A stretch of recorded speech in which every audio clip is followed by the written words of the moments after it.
यहाँ पे आप देख रहे हैं एक छोटी सी बच्ची हाथ में दीपक लेके घर के अंदर घूम रही है और दूसरी जगह एक बच्चा बेड के ऊपर ठाकुर जी को भोग लगा रहा है।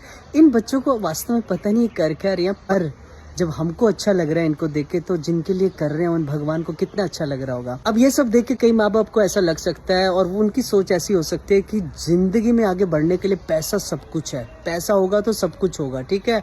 पर मैं आपको एक बात बता दूं कि अगर आपके बच्चे के पास फ्यूचर में बहुत पैसा है, फिर भी बहुत बड़ा डाउट है कि आपकी वो घर में सेवा कर पाएगा कि नहीं। ये भी हो सकता है कि एक दिन वो ऐसा भी बोल सकता है, पापा मम्मी मैं आपकी सेवा नहीं कर सकता, यहाँ पे जो है ओल्ड एज होम है, प्लीज़ आप वहाँ पे रहो। पर एक बात मैं आपको लिख के दे दूँ, जिन बच्चों को आप धार्मिक संस्कार दे रहे हैं, मर जाएंगे वो, कभी भी अपने माँ बाप के बुढ़ापे में सेवा नहीं छोड़ेंगे। और ये बात तो दूर की कि मम्मी पापा को बोलने की हिम्मत हो उनकी कि ओल्ड एज होम में चले जाओ, क्योंकि हमारा सनातन धर्म धर्म नहीं है, सिर्फ सेवा है। सेवा और धर्म ये एक सिक्के के दो पहलू हैं, इसलिए अपने बच्चों को धार्मिक संस्कार बचपन से देना शुरू करें आप।